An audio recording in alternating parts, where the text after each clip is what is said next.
Novel جان عزیز، writer سونی مرزا، قسط number 62۔ خرم ابھی نہا کر باہر نکلی ہی تھی کہ سامنے صوفے پر شہناز بیگم بیٹھی دکھائی دی۔ وہ اسے ایسے دیکھ رہی تھی جیسے آج کچا چبا جائیں گی۔ خرم کو خطرے کا الارم محسوس ہوا تھا اور اس نے دائیں سے بائیں نظریں گھمانا شروع کی۔ شہناز بیگم اٹھ کر کھڑی ہوئی اور خرم پیچھے پیچھے کھسکنے لگی، پر انہوں نے اس کے منہ پر تھپڑ نہیں مارا تھا، بلکہ اپنی جوتی اتاری اور اسے بالوں سے پکڑ کر اسے پیٹنا شروع کر دیا۔ وہ امی امی چلا رہی تھی، لیکن شہناز بیگم کے سر پر خون سوار تھا۔ بے شرم، بے حیا، تجھے ذرا غیرت نہیں آئی؟ اپنے بہنوئی پر نظر رکھتے ہوئے ڈوب مر۔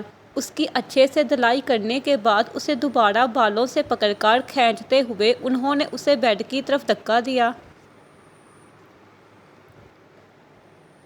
اب اگر اپنی سلامتی چاہتی ہے تو جا کر میرم کے پاؤں میں گر کے معافی مانگ، ورنہ میں تجھے بتا رہی ہوں خرم کہ میں تجھے تیرے باپ کے پاس پاکستان میں واپس بھیج دوں گی، اور پھر تیرا باپ تیرے ساتھ جو سلوک کرے گا وہ بھی تجھے پتہ ہے۔ انہوں نے انگلی دکھائی اور وہ بنا کچھ سوچے سمجھے گرتی پڑتی میرم کے کمرے کی طرف بھاگی۔ اسے سلطان خان کے پاس واپس نہیں جانا تھا، اتنی مشکل سے تو اس جہنم سے چھٹکارا ملا تھا، اور پھر سے وہیں جانے کا سن کر اس نے معافی مانگنا ہی مناسب سمجھی۔ نینا نے ٹیبل پر ناشتہ لگایا تھا اور زاویار نہا کر کھانا کھانے بیٹھا تو روٹی میں سے بال نکل آیا۔ وہ اپنے ہاتھ کی 2 انگلیوں میں بال کو پکڑے نینا کو کھا جانے والی نظروں سے گھور رہا تھا۔ اس نے حلق میں تھوک اتارا۔ کھانا بناتے وقت اپنے بال نہیں باندھ سکتی؟ وہ دھاڑا۔ زاویار، میں نے بال باندھے ہوئے تھے، پھر بھی پتہ نہیں کیسے۔ تو یہ میرے ہاتھ میں بال دکھائی نہیں دے رہا؟ میں جھوٹ بول رہا ہوں؟ میں نے کب کہا کہ تم جھوٹ بول رہے ہو؟ بکواس مت کرو۔ اس نے مزید غضبناک ہو کر اپنی گرج بلند کی۔ تم اس طرح مجھ پر چلا کیوں رہے ہو؟ 2 دن بھی نہیں ہوئے ہماری شادی کو اور تم نے مجھ پر غصہ کرنا شروع کر دیا ہے۔ میں نے کہا کہ اپنی بکواس بند کرو ورنہ مار دوں گا۔ تم ٹائیگر نہیں ہو جو میں تم سے ڈروں گی، اور اتنا بھی جانتی ہوں کہ تم اس کی طرح یہ سب کچھ کر بھی نہیں سکتے، کیونکہ تمہیں اچھے سے پتہ ہے کہ اگر تم نے مجھے نقصان پہنچایا تو ٹائیگر تمہیں زندہ نہیں چھوڑے گا۔ شاید تم بھی بھول رہی ہو کہ ٹائیگر نے ہماری شادی کروانے سے پہلے کہا تھا کہ وہ اب تم سے بری الزامہ ہو رہا ہے۔ تم نے مجھ سے شادی اپنی مرضی سے کی، اس لیے اب تمہارے ساتھ کچھ بھی ہوگا اس کا وہ ذمہ دار نہیں ہے، تو دوبارہ مجھے اس کے نام سے ڈرانے کی کوشش مت کرنا۔ لیکن تم بھی مت بھولو کہ چاہے کچھ بھی ہو جائے، پر ٹائیگر کے لیے میں ہمیشہ اسپیشل ہی رہی ہوں گی، اس نے بڑے مان سے کہا۔ اوقات تو میں نے تمہاری تب ہی جان لی تھی جب تمہیں اس کے قدموں میں گر کر اس سے میری زندگی کی ضمانت مانگنی پڑی۔ کسی کے قدموں میں گرنے کا مطلب یہ نہیں کہ ہم اس کی نظروں سے بھی گر گئے۔ فلاسیاں مت جاڑو۔ دوبارہ اگر مجھے کھانے میں بال دکھائی دیا تو میں تمہیں سرے سے ہی گنجا کر دوں گا۔ مجھے دھمکانے کی کوشش مت کرو زاویار۔ کیوں بھول رہے ہو کہ یہ جو زندگی تم جی رہے ہو یہ بھی میں نے ٹائیگر سے تمہیں ادھار لے کر دی ہے؟ پھر بکواس کر رہی ہو؟ وہ میز پر ہاتھ مارتے ہوئے کھڑا ہوا۔ تم اوور ری ایکٹ کر رہے ہو۔ ہاں، کیونکہ میں تم سے شادی نہیں کرنا چاہتا تھا۔ میں انا کو اپنی دلہن بنانا چاہتا تھا، اور تمہاری وجہ سے اب وہ میری زندگی سے نکل گئی ہے۔ پتہ ہے کل رات میں اس سے ملنے گیا تھا اور اس نے میرے منہ پر تھپڑ مارا، صرف تمہاری وجہ سے۔ تم نے اپنے منہ پر تھپڑ میری وجہ سے نہیں بلکہ اپنی کرتوتوں کی وجہ سے کھایا ہے۔ وہ بھی مقابل ہوتی شفافیت سے بولی۔ کرتوتوں سے کیا مطلب ہے تمہارا؟ یہی کہ تمہارا کردار ٹھیک نہیں ہے۔ اپنی بکواس بند کر لو ورنہ۔ اس نے اپنی شہادت کی انگلی بلند کی۔ ورنہ کیا؟ ہاں، کیا کرو گے تم؟ مجھے نقصان پہنچایا تو ٹائیگر ٹائیگر ٹائیگر ٹائیگر۔ تھو۔ وہ فرش پر اپنا تھوک پھینک گیا۔ اس نے جب اریال کے نام پر تھوکا تو نینا کا انگ انگ بھڑک اٹھا تھا۔ وہ جس نے ہمیشہ اس کی حفاظت کی تھی اور اسے اپنی ٹیم میں خاص اہمیت دی تھی، بھلا وہ اس کے نام کی گستاخی پر کیسے چپ رہ سکتی تھی؟ اس نے اپنا ہاتھ بلند کر کے زاویار کی گال کو لال کر دیا تھا۔ دوبارہ اگر ٹائیگر کے نام پر تھوکنے کی کوشش کی تو میں اپنی مری ہوئی ماں کی قسم کھا کر کہتی ہوں کہ میں تمہارے ساتھ کچھ کر دوں گی۔ وہ تلملائی اور زاویار غصے پر قابو نہ پاتے ہوئے اسے گردن سے دبوچ کر کمرے میں لے گیا۔ وہ ڈارلنگ تھوڑی تھی جو اپنا دفاع خود کر سکتی۔ اریال کی ٹیم میں تو وہ ایک ریسیپشنسٹ تھی اور ایک لوکیشن ٹریکر کا کام کرتی تھی۔ لڑائی تو اس کے بس کی بات ہی نہیں تھی۔ اس نے اسے جا کر کمرے میں اتنی زور سے فرش کی طرف پھینکا کہ وہ اپنا توازن برقرار نہ رکھتے ہوئے سیدھی وہاں موجود میز سے جا ٹکرائی تھی۔ میز کا ایک کونا اس کے سر میں لگا اور اس کے ہوش اڑ گئے۔ وہ اپنی پستول نکال کر اس کے سر پر تان گیا۔ نینا کو دھندلا دھندلا سا اس کا وجود دکھائی دے رہا تھا۔ اب مارو مجھے تھپڑ، تم نے مجھے سمجھ کیا رکھا ہے؟ پہلے تو میں تمہارے لیے غیر تھا، لیکن اب تمہارا شوہر ہو کر تمہارے تھپڑ برداشت نہیں کروں گا۔ اگر تمہارے اندر اتنی ہمت ہے تو ذرا ٹائیگر کے منہ پر جا کر اس کے نام پر تھوکنا۔ میں دعوے سے کہتی ہوں کہ تم وہاں سے سلامت نہیں نکلو گے۔ تمہارا بس صرف مجھ پر چل رہا ہے۔ اس کے سامنے تو تم بیگی بلی بن کر بیٹھ جاتے ہو۔ اگر تمہیں لگتا ہے کہ یہ سب کر کے تم مجھے بھی اپنی طرح ٹائیگر سے بدظن کر سکتے ہو تو تمہاری غلط فہمی ہے۔ وہ ہماری ٹیم کی جان ہے اور اس کی خاطر اس کی ٹیم کی یہ چھوٹی سی ممبر بھی اپنی جان دے سکتی ہے۔ اسے روبرو بیٹھے شخص کا تھوڑا تھوڑا چہرہ نظر آیا اور وہ دھیرے دھیرے لفظوں کو ترتیب دیتی پرونے لگی۔ اچھا، تو مجھ سے زیادہ ٹائیگر کی پرواہ ہے؟ پیار میں نے تم سے کیا تھا، لیکن ٹائیگر کے ساتھ غداری کبھی نہیں کروں گی۔ مجھے زندگی بھر افسوس رہے گا کہ میں نے ایک غلط انسان سے پیار کیا۔ پھر سے افسوس ہو رہا ہے کہ ٹائیگر کی بات مانی کیوں نہیں۔ افسوس ہو رہا ہے کہ تمہیں بچایا کیوں۔ میرے زندہ ہونے پر افسوس ہے نا؟ تو اب میں ہی تمہیں ماروں گا۔ تم نے میری زندگی کو خراب کرنا چاہا تھا اور اس کے بعد تمہیں بچی ہوئی روٹی کی طرح چھوڑنا چاہا، لیکن اس ٹائیگر کے بچے کی وجہ سے مجھے تمہیں اپنے نکاح میں لینا پڑا۔ مگر اب تمہاری یہ چک چک میں مزید برداشت نہیں کروں گا، اس لیے اب تمہیں میرے ہاتھوں سے مرنا ہوگا۔ اگر تمہیں لگتا ہے کہ تم مجھے مار کر ٹائیگر سے بچ جاؤ گے تو تم غلط ہو۔ تم دنیا کے کسی بھی کونے میں جا کر چھپو گے تو وہ تمہیں ڈھونڈ نکالے گا۔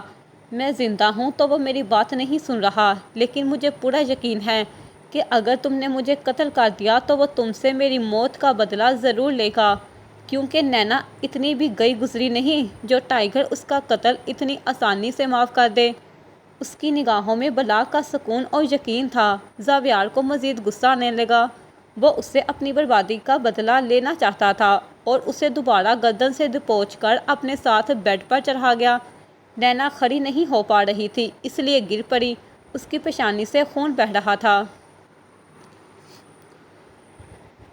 وہ الماری کی طرف بھاگتا اس میں سے ایک دوپٹہ نکال لایا۔ نینا تب تک غنودگی کی حالت میں جا چکی تھی۔ پھر سے اس کے گلے کے گرد لپیٹتے ہوئے اس نے پیچھے کی طرف گانٹ باندھ دی۔ اب وہ پنکھے کی طرف دیکھ رہا تھا۔ اس کے ارادے اسے پھانسی لگانے کے تھے۔ اس نے بیڈ پر ایک چھوٹا میز رکھا اور نینا کو اس پر چڑھاتے ہوئے ساتھ دوسرا میز دھر کر خود اس پر جا چڑھا۔ وہ گرتی ہی جا رہی تھی اور اس نے گلے میں ڈالے ہوئے دوپٹے کو پنکھے کے ساتھ باندھنا شروع کیا۔ اسے اگر ذرا سی بھی ہوش ہوتی تو شاید اپنے بچاؤ کے لیے کچھ نہ کچھ ضرور کرتی، لیکن وہ تو اپنے ہوش گنوا چکی تھی۔ جب اس نے اسے پنکھے کے ساتھ اچھی طرح باندھ دیا تو خود اسٹول سے نیچے اتر کر اب اس کی قدموں کے نیچے پڑے چھوٹے ٹیبل کو دیکھنے لگا۔ بس اس چھوٹے ٹیبل کو کھینچنے کی دیر تھی اور نینا موت کی وادی میں جا گرتی۔ اگلے ہی لمحے اپنے ہونٹوں پر ایک شیطانی سی مسکراہٹ لیے اس نے اس کے قدموں سے میز کھینچ دیا۔ اس کے گلے کو کھینچ پڑنا شروع ہوئی اور نینا نے فوراً آنکھیں کھول لیں، مگر وہ اس حالت میں نہیں تھی کہ وہ اپنے گلے سے پھندا نکال سکے۔ درد سے اس کی آنکھیں باہر آنے کو تھیں۔ نینوں سے پانی بہنے لگا اور زاویار قریب کھڑا اپنی ہنسی بلند کر گیا، پھر الیکٹرک بورڈ کی طرف گیا اور پنکھے کا بٹن چلا دیا۔ جیمز، اریال نے کمرے کا دروازہ کھول کر اسے پکارا۔ وہ بیڈ پر بیٹھا موبائل میں لگا ہوا تھا۔ اس کی آواز پر چونکتے ہوئے دیکھا۔ واؤ، تم واپس آ گئے، مجھے پتا تھا کہ تم اپنے مشن کو پورا کرنے کے لیے ضرور آؤ گے، اس نے انگریزی زبان میں کہا اور دونوں ایک دوسرے کے گلے لگے۔ اب آ گیا ہوں تو کافی نہیں پلاؤ گے؟ شور، وہ اس کی پشت پر ہاتھ ٹکاتا ہوا اس کے ساتھ ساتھ چلنے لگا تھا اور دونوں نیو یارک شہر کے کسی ہوٹل پر آ بیٹھے۔ اور سناؤ، بابی کی طبیعت اب کیسی ہے؟ وہ مسلسل انگلش زبان میں بات کر رہا تھا اور اس نے بھی انگلش زبان میں جواب دینا شروع کیا۔ شی از فائن، بتاتے وقت اس کے چہرے پر تھوڑی سی اداسی چھا گئی جسے محسوس کرتے ہی جیمز نے اس کے ہاتھ پر اپنا ہاتھ رکھا۔ Are you okay? یہ تمہارے ہاتھ پر کیا ہوا ہے؟ اس نے اس کے ہاتھ پر پٹی بندھے دیکھ کر پوچھا۔ کچھ نہیں، بس چوٹ لگ گئی تھی۔ چوٹ لگی تھی یا خود کو خود تکلیف دی تھی؟ اریال نے نظریں اٹھائیں۔ پچھلے 10 سال سے تمہیں جانتا ہوں ٹائیگر، لیکن پچھلے 10 سال میں نے کبھی نہیں دیکھا کہ تمہارے جسم کے کسی حصے پر زخم ہو، کیونکہ تم کبھی کسی کو خود پر وار کرنے کا موقع ہی نہیں دیتے، اور جس چیز سے تمہیں چوٹ لگے اس چیز کو بھی جلا دیتے ہو۔ تو پھر مجھے پورا یقین ہے کہ تمہیں یہ چوٹ نہیں لگی، بلکہ تم نے خود اپنے آپ کو تکلیف دی ہے۔ لیو دس ٹاپک یار، کافی پی لیں تو پھر مجھے ذرا اس جگہ کا وزٹ کروانا جہاں پر ان کا گینگ رہتا ہے۔ ہاں ٹھیک ہے، کروا دوں گا، لیکن لنچ کے بعد۔ نو، کھانا کھانے کا موڈ نہیں ہے۔ اب میں کہہ رہا ہوں تو کھا لو، تمہیں تو پتہ ہے کہ جیمز ہر کسی کو کھانا نہیں کھلاتا۔ نرمی سے کہتے ہوئے اس نے ہنس کر اپنی کرسی سے ٹیک لگائی تو وہ بھی اپنی ٹانگ پر ٹانگ چڑھائے مسکرا گیا۔ ویسے یہ مسکرانا کہاں سے سیکھا ہے؟ پہلے تو میں نے تمہیں کبھی اس طرح مسکراتے نہیں دیکھا، تمہاری بابی نے سکھا دیا۔ پھر تو بابی کو انعام ملنا چاہیے، کبھی ہم غریبوں کی بھی ملاقات کروا دو ان سے۔ ہاں، کبھی موقع ملا تو ضرور۔ موقع کی بات تم کر رہے ہو، جو موقع خود بناتا ہے؟ اس نے حیرت سے پوچھا تو وہ مسکرا کر سر جھٹک گیا۔ تبھی ایک خوبصورت انگریز لڑکی اریال کی پشت سے اس کے کندھوں پر ہاتھ رکھ کر کھڑی ہوئی اور اپنی انگلیوں کا لمس اس کی پشت پر چھوڑتے ہوئے قریب بیٹھ گئی۔ اس نے اسے اس طرح دیکھا جیسے ابھی جان لے لے گا۔ اس کی نگاہوں میں اٹھتے ہوئے قہر کو دیکھ کر وہ ہنسی۔ ابھی تک ویسے کے ویسے ہی ہو، میں نے تو سنا تھا کہ شادی کر لی تو مجھے لگا کہ تم بدل گئے ہوگے، لیکن تمہاری عقل، تمہارا غرور اور تمہارا یہ غصہ ابھی بھی ویسے کا ویسے ہے۔ میں بدل گیا ہوں، لیکن صرف اپنی بیوی کے معاملے میں، باقی ساری دنیا کے ساتھ ٹائیگر جیسا پہلے تھا آج بھی ویسا ہی ہے۔ اوہ، لگتا ہے بیوی سے بہت پیار کرتے ہو، اپنی جان سے بھی زیادہ۔ اور تم سے کتنی بار کہا ہے کہ مجھے ٹچ مت کیا کرو، اب اگین ریپیٹ نہیں کروں گا، بلکہ سیدھا تمہیں سزا دوں گا۔ اوکے، اب دوبارہ ٹچ نہیں کروں گی، لیکن تمہارا کیا خیال ہے جیمز، اس کی بیوی کو کڈنیپ کر لیں؟ اس نے نظروں میں شرارت لیے پوچھا۔ اریال کے نینوں میں آگ کی بٹی کی طرح جلن ابھری۔ کیوں تنگ کر رہی ہو اس کو؟ شکل دیکھو ذرا بھی اس کی۔ وہ بھی مذاقن بولا اور اس نے اس کے چہرے پر نظر دوڑائی تو زور سے قہقہ لگا گیا۔ تم دونوں اپنے دانت بند کرو، مذاق میں بھی اگر میری بیوی کو کوئی نقصان پہنچانے کی بات کی تو دوبارہ برداشت نہیں کروں گا۔ یکا یک وہ گر جا۔ اوئے ٹائیگر، ریلیکس یار۔ اس نے اس کا ہاتھ تھپتھپایا اور وہ ناگواری سے نظریں پھیر گیا۔ یہ لڑکی الزابتھ تھی، جو جیمز کی ٹیم کی خاص ممبر تھی۔ جب سے جیمز کی دوستی اریال سے ہوئی تھی تب سے وہ ہمیشہ اس کو چھیڑنے کی کوشش میں رہتی۔ ہورم کمرے میں آتے ہی میرم کے قدموں میں گر پڑی تھی۔ پلیز میرم، مجھے معاف کر دو، مجھ سے غلطی ہو گئی، میں نے تمہارے ساتھ ٹھیک نہیں کیا، لیکن اب مجھے اپنی غلطی کا احساس ہو گیا ہے، پلیز معاف کر دو مجھے۔ اب تمہارے معافی مانگنے سے کیا ہوگا؟ کیا اریال واپس آ جائیں گے؟ اگر انہیں میرے پاس واپس لا سکتی ہو تو میں تمہیں معاف کر دوں گی، ورنہ جب تک وہ مجھ سے دور رہیں تم مجھ سے معافی کی امید نہ ہی رکھو تو بہتر ہے۔ میں بات کروں گی اریال بھائی سے۔ بھائی؟ اسے ہنسی آئی۔ اگر تم پہلے ہی انہیں بھائی سمجھ لیتی تو شاید ایسی نوبت ہی نہیں آتی۔ میں اپنی غلطی مان رہی ہوں اور تم سے معافی بھی مانگ رہی ہوں، پلیز اب بھول جاؤ میرم۔ کیسے بھول جاؤں؟ بللانے لائق چھوڑا ہے کیا؟ میں نے شاید تمہیں معاف بھی کر دیتی، لیکن میری اور اریال کی جدائی کی وجہ تم ہو، اس لیے میں تمہیں کبھی معاف نہیں کروں گی۔ اس نے اپنے دل کو بکھرتا محسوس کر کے اپنی تلخی نکالی اور ہونٹ بھینچ لیے۔ لیکن میرم، پلیز تم چلی جاؤ یہاں سے، تمہیں دیکھتی ہوں تو خود پر مزید غصہ آتا ہے، چلی جاؤ، وہ بیزاریت سے بولی اور خرم کو کوئی امید دکھائی نہ دی تو خاموشی سے منہ لٹکا کر چلتی بنی۔ ڈارلنگ نینا سے ملنے اس کے گھر پہنچی تھی، لیکن گھر کا دروازہ کھلا دیکھ کر سیدھی اندر ہی چلی آئی۔ اسے کمرے سے چیخنے کی آواز سنائی دی تو تیز بھاگی، اور جیسے ہی جا کر اندر دیکھا تو نینا پنکھے کے ساتھ لٹکی دکھائی دی۔ کچھ فاصلے پر کھڑا زاویار پنکھے کا بٹن دبا گیا تھا۔ ابھی پنکھا چلنا شروع ہوا ہی تھا اور نینا نے صرف ایک بل کھایا، تبھی بجلی کی تیزی سے زاویار کی طرف بھاگتے ہوئے اس نے بٹن بند کر دیا۔ ساتھ ہی اس نے پھرتی سے اس کے سینے پر اپنی ٹانگ گاڑی تو وہ فرش پر پیٹ کے بل جا گرا۔ اس سے اگلے ہی عمل میں وہ بیڈ پر چڑھ کر میز کو اس کے پیروں کے نیچے کر گئی۔ اب وہ اس کے گلے سے بندھا دوپٹہ کھول کر اسے آزاد کر رہی تھی۔ جب زاویار دوبارہ اٹھتا ڈارلنگ کے سر پر گلدان مارنے ہی والا تھا، لیکن اس نے سامنے شیشے میں اس کا عکس دیکھ لیا۔ وہ فوراً اپنا سر نیچے کر گئی اور گلدان سیدھا نینا کے پیروں کے نیچے رکھے چھوٹے میز پر جا لگا۔ ڈارلنگ بیڈ سے ہی پھلانگتی اس کے اوپر گری تھی۔ اس نے اس کے چہرے پر پنچ مارا اور وہ اسے جھٹکا دے کر پیچھے کر گیا۔ نینا، اب تمہارے پیروں کے نیچے میز ہے، کوشش کرو اور اپنی گانٹھ کھولو، میں اس حیوان کو دیکھتی ہوں۔ نینا خود سے کوشش کرنے لگی تھی، لیکن اس سے ہو نہیں پایا کیونکہ اس کے ماتھے سے خون تیزی سے بہتا ہی چلا جا رہا تھا۔ ادھر ڈارلنگ نے گھوم گھوم کر اپنی ٹانگوں کے وار زاویار کے چہرے پر کیے، پھر اپنی پینٹ کی جیبوں سے پستول نکال کر ایک ہی لمحے میں اس کی دونوں ٹانگوں کو گولیوں کی نظر کر گئی۔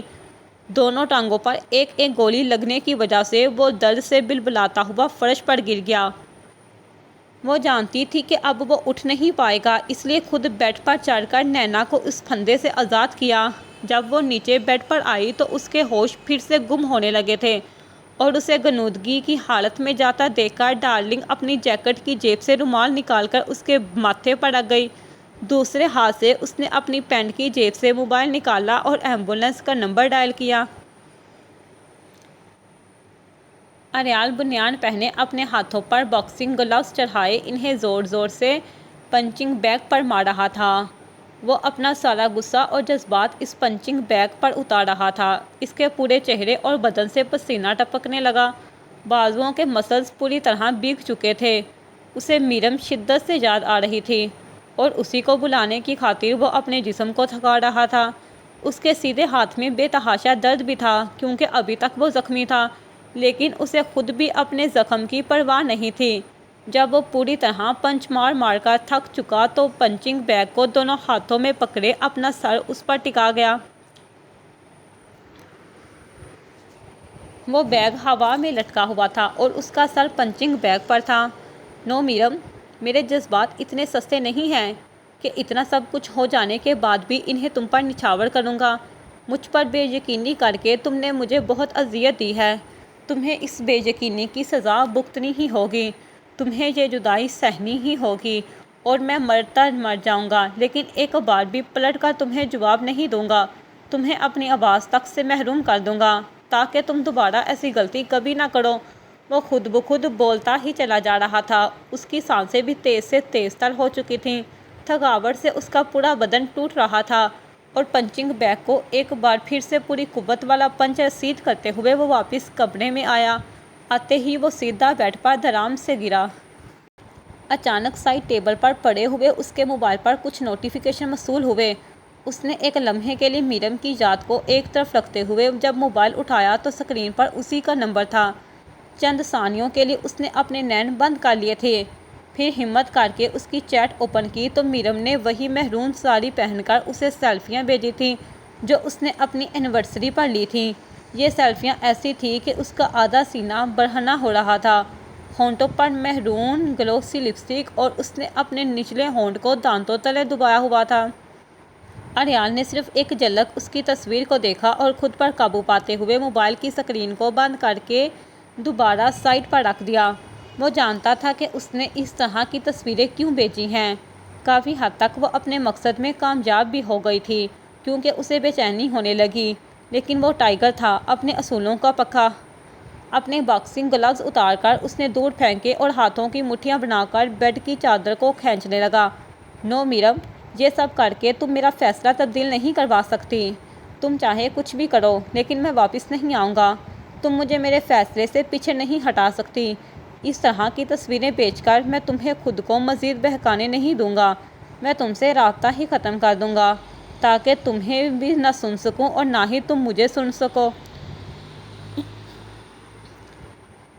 کیونکہ میں تمہیں سنوں گا تو اپنے فیصلے کے حق میں میرے قدم ڈگمگانے لگیں گے اور تمہیں میں خود کو سننے نہیں دوں گا۔ اس کی آنکھیں لال ہو رہی تھیں اور اپنے اٹل فیصلے پر عمل کرتے ہوئے اس نے دوبارہ موبائل اٹھا کر میرم کو بلاک کر دیا تھا، پھر دراز سے نیند کی گولیاں اٹھائیں اور 2 گولیاں لے کر بیڈ پر ڈیر ہو گیا۔ ادھر میرم نے جب دیکھا کہ اس کے میسیجز سین ہو چکے ہیں لیکن کوئی جواب نہیں ملا تو اس کا تن بدن جل اٹھا۔ اس کو تڑپانے کی کوشش میں جب اس نے خود کو ناکام دیکھا تو غصے سے اپنے ہونٹ بھینچ گئی۔ اسے ویڈیو کال کرنا چاہی تاکہ وہ لائیو اسے اپنا حلیہ دکھا سکے، لیکن خود کو بلاک ہوا دیکھ کر اسے مزید جھٹکا لگا۔ اپنی بے بسی پر اسے پھر سے رونا آ رہا تھا اور وہ بیڈ پر اوندے منہ گرتی کھل کر روئی۔ آج اس کی خوبصورتی کسی کام کی نہیں تھی۔ اسے اب اپنی یہ پہنی ہوئی ساڑی بھی زہر لگ رہی تھی۔ پھر نہ جانے اسے کیا سوجی جو وہ اپنے غصے اور جذباتوں پر قابو نہ پاتے ہوئے چینجنگ روم میں گئی اور ایک سادہ سا لباس پہن کر ساڑی کو سامنے فرش پر گرا دیا، پھر کچن سے ماچس کی ڈبی اٹھا کر لائی۔ اگلے ہی لمحے اس نے تیلی کو جلا کر ساڑی پر پھینکا اور اسے شعلوں کی نذر کر دیا۔ اب وہ اپنا موبائل اٹھا کر اس جلتی ہوئی ساڑی کی ویڈیو بنا رہی تھی۔ پھر سہل کے کمرے میں گئی تو وہ سو چکی تھی۔ اس نے قریب پڑا اس کا موبائل اٹھایا، پہلے اپنے موبائل سے اس کے موبائل پر ویڈیو بھیجی اور پھر سہل کے نمبر سے ہی اریال کو بھیج دی۔ اس کا ڈیٹا بن جا رہا تھا اور کتنی ہی دیر تک بیٹھی وہ اس کے نیٹ کے آن ہونے کا انتظار کرتی رہی، لیکن وہ تو سو چکا تھا۔ تھک ہار کر میرم اپنے کمرے میں واپس آئی۔ اس نے اپنے وجود کو سونے کے لیے بستر پر لٹایا مگر نیند اس سے روٹھ چکی تھی۔ وہ کافی دیر تک مسلسل کروٹیں بدلتی رہی، پھر یکایک غصے سے اٹھتی تکیے کو اٹھا کر فرش پر پھینک گئی۔ اب کیا روز مجھے ہر رات جاگ کر گزارنی پڑے گی؟ آپ کو پتہ بھی تھا اریال کہ مجھے آپ کے بازو پر سر رکھے بغیر نیند نہیں آتی، پھر بھی میری نیندیں اجاڑ کر چلے گئے۔ کیوں؟ شدت سے چلاتے ہوئے اس نے اپنی انگلیاں بالوں میں پھنسائی اور دوبارہ سسکیاں لینے لگی۔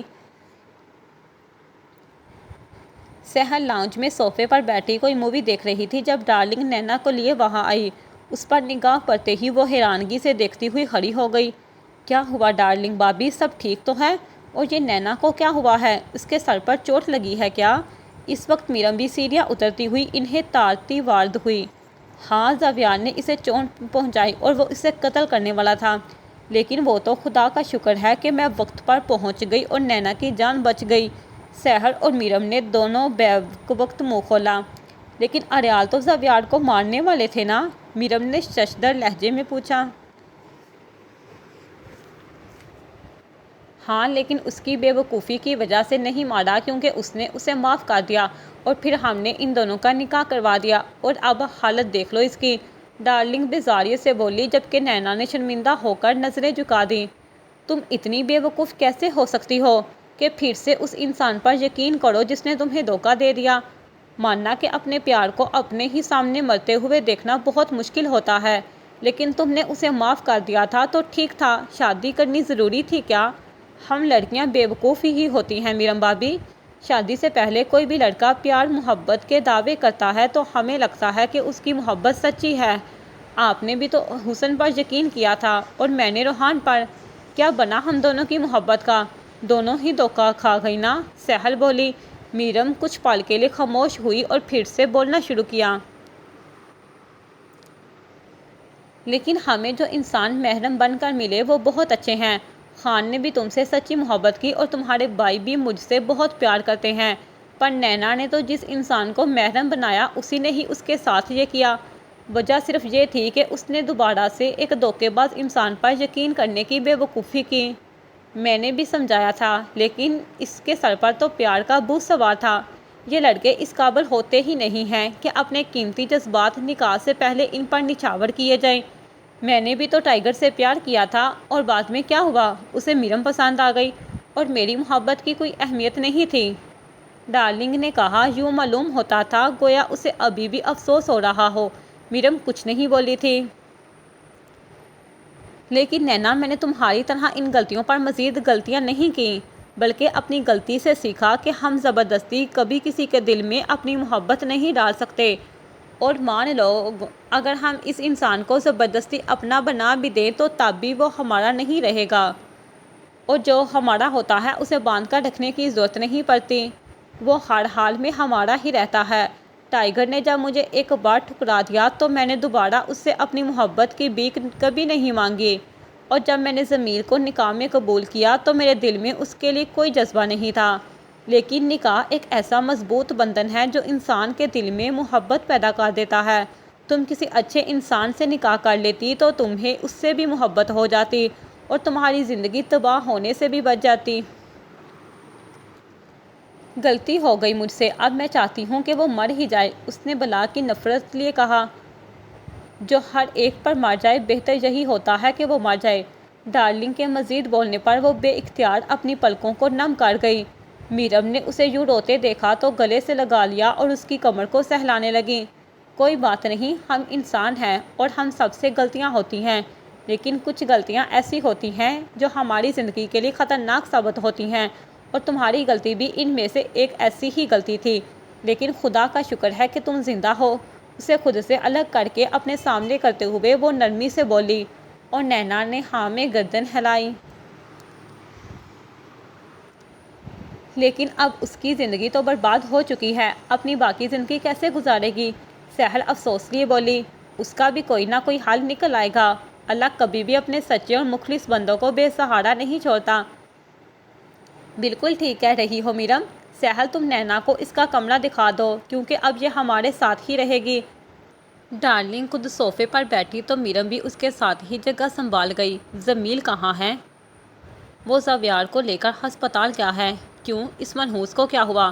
اب ظاہر ہے ڈارلنگ کے ہتھے چلے گا تو گولیاں تو کھانی پڑیں گی، وہ مغرور سی ہو کر بولتی اپنا سر جھٹک گئی۔ کہاں گولی ماری تھی؟ دونوں ٹانگوں پر۔ تم پستول کیسے چلا لیتی ہو؟ اس نے پیشانی پر رگیں اباری، جیسے چلاتے ہیں۔ میرا مطلب ہے کہ تمہارے ہاتھ نہیں کانپتے؟ بالکل بھی نہیں۔ میرم نے اچانک افسردگی سے منہ لٹکایا تو اسے جاننے کا تجسس پیدا ہوا اور وہ جھٹ بولی، تمہیں کیا ہو گیا؟ دل نہیں لگتا میرا کہیں بھی، نہ کسی سے بات کرنے کو من کرتا ہے اور نہ ہی کوئی گھر کا کام ہوتا ہے۔ اب تو ناول بھی پڑھنے بیٹھتی ہوں تو دل کرتا ہے اس کو بھی جلا دوں۔ اوہ، تو مطلب ٹائیگر کو مس کرتی ہو؟ انہیں بھولی کب تھی جو یاد کرتی؟ ایک بات بولوں؟ محبت تو میں نے بھی بے انتہا کی تھی ٹائیگر سے، لیکن اب تمہاری محبت دیکھ کر لگتا ہے کہ شاید کہیں نہ کہیں میری محبت میں کوئی کمی ضرور رہی ہوگی۔ ڈارلنگ، تم نے ان کے ساتھ بہت عرصہ کام کیا ہے تو تمہیں پتہ ہوگا کہ میں ایسا کیا کروں جو وہ واپس آ جائیں۔ اس نے بے چین ہوتے ہوئے پوچھا۔ میں بتاتی ہوں نا، میرے پاس ایک آئیڈیا ہے۔ سہل دوبارہ وہاں پہنچ کر قریب بیٹھتی ہوئی مخاطب ہوئی اور میرم نے اپنے کان اس کی طرف ڈال لیے۔ دیکھو، ہم سب کو پتہ ہے کہ بھائی چیٹنگ کو پسند نہیں کرتے اور نہ ہی چیٹنگ برداشت کرتے ہیں، تو تم ایک کام کرو کہ کسی لڑکے سے ہوٹل میں ملاقات کرو اور میں تمہاری ویڈیو بناؤں گی، پھر وہ ویڈیو ہم بھائی کو بھیجیں گے اور میں ان سے کہوں گی کہ تم بھائی کو چیٹ کر رہی ہو۔ اس طرح وہ غصے میں تمہیں سزا دینے کے لیے واپس ضرور آئیں گے۔ اپنا مشورہ دیکھ کر وہ اکراتی ہوئی صوفے کی ٹو سے ٹیک لگا گئی اور میرم کچھ سوچنے لگی۔ انتہائی کوئی گھٹیا آئیڈیا بتایا ہے تم نے، اس طرح تو ان دونوں کے بیچ اور مس انڈرسٹینڈنگز بڑھ جائیں گی، ڈارلنگ نے کھڑی کھڑی سنائی۔ لیکن جب بھائی واپس آئیں گے تو پھر ہم انہیں بتا دیں گے کہ ہم نے پرینک کیا تھا اور پھر بھابھی خود ہی بھائی کو منا لیں گی۔ کیوں بھابھی؟ اس نے میرم کی طرف دیکھا جو کچھ الجھی سی لگ رہی تھی۔ نہیں میرم، اس کے فضول مشوروں پر عمل مت کرنا، ویسے بھی وہ ٹائیگر ہے، اپنے انتہائی شاطر دشمنوں کی چالوں کو سمجھ لیتا ہے، تو تم دونوں کی چال اسے سمجھ میں نہیں آئے گی۔ تو پھر تم کوئی مشورہ دے دو، میرم افسردگی سے بولی۔ تم اپنی بیماری کا بہانہ لگا سکتی ہو، اگر وہ تم سے بے تحاشا محبت کرتا ہے تو تمہاری خراب حالت کا سن کر نہیں رہ پائے گا، لیکن وہ بھی میں کنفرم نہیں کہہ سکتی کہ ہمارا یہ پلان کامیاب ہوگا یا نہیں، کیونکہ جو میں سوچتی ہوں ٹائیگر میری سوچ تک پہلے ہی پہنچ جاتا ہے۔ ویسے ڈارلنگ بھابھی ٹھیک کہہ رہی ہیں، ٹرائی کر کے دیکھ لیتے ہیں۔ سہل نے باری لی۔ آریال اس لمحے جیمز کے ساتھ گاڑی میں بیٹھا مشن کی کسی لوکیشن پر جا رہا تھا۔ اس نے ابھی تک ساحل کے نمبر سے موصول ہونے والی ویڈیو نہیں دیکھی تھی، لیکن ساحل کی کال آنے پر ریسیو کرتے ہی کان سے لگا گیا۔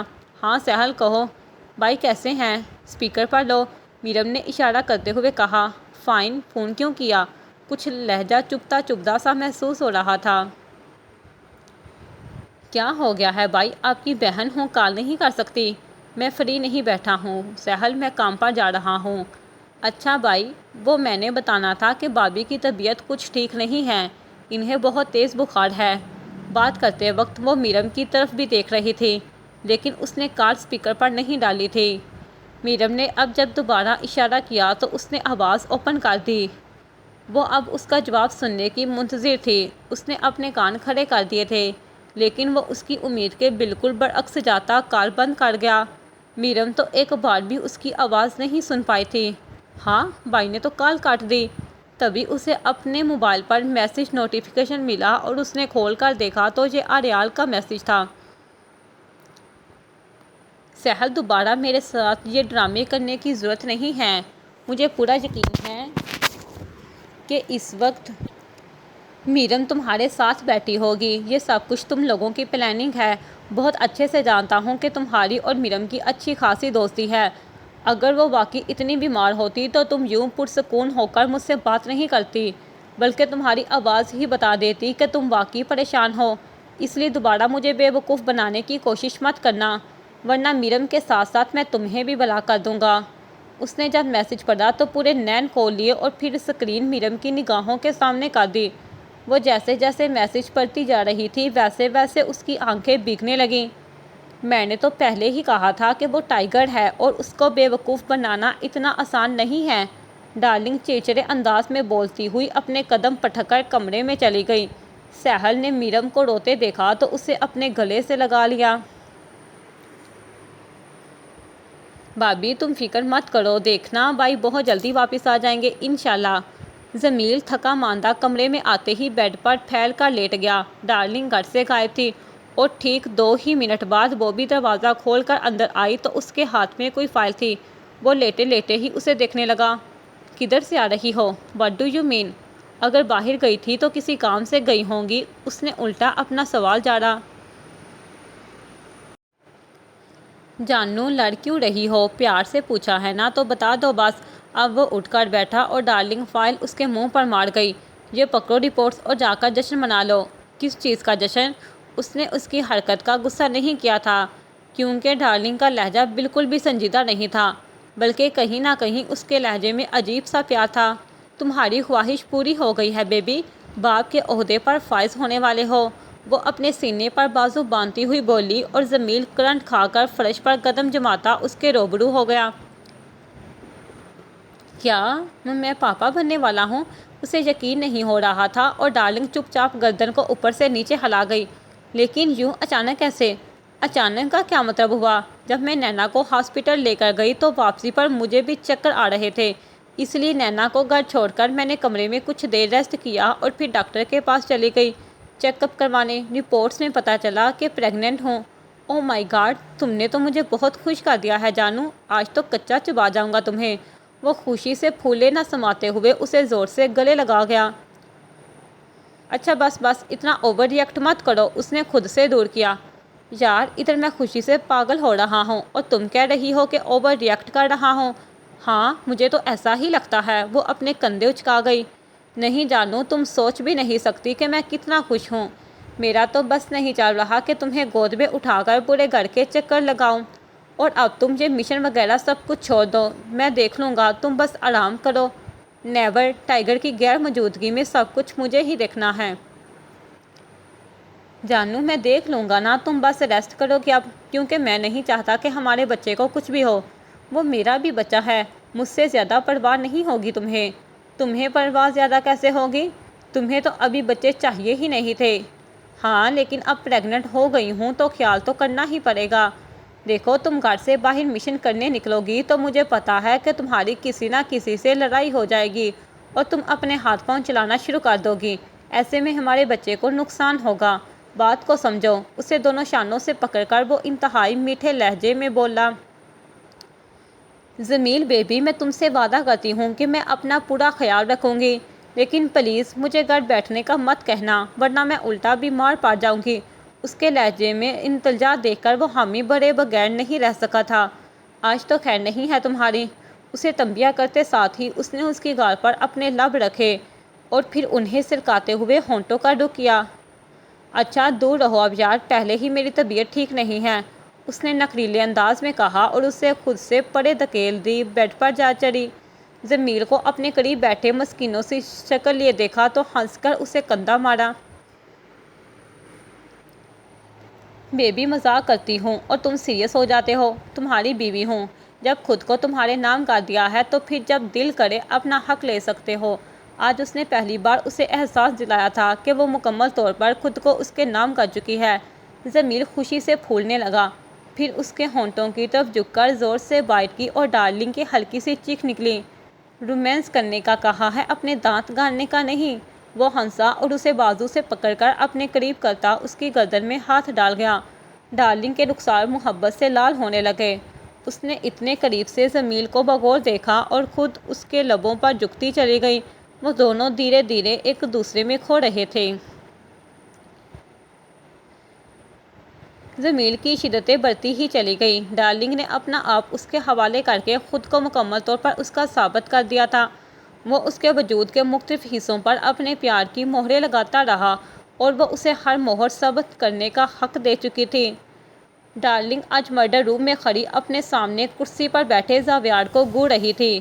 جمیل بھی قریب ہی کھڑا تھا اور اس کی نظر اریال کی کرسی پر پڑی تو جٹ اس پر بیٹھنے ہی والا تھا جب ڈارلنگ نے کرسی اس کے نیچے سے کھینچ دی اور وہ دھڑام سے نیچے جا گرا۔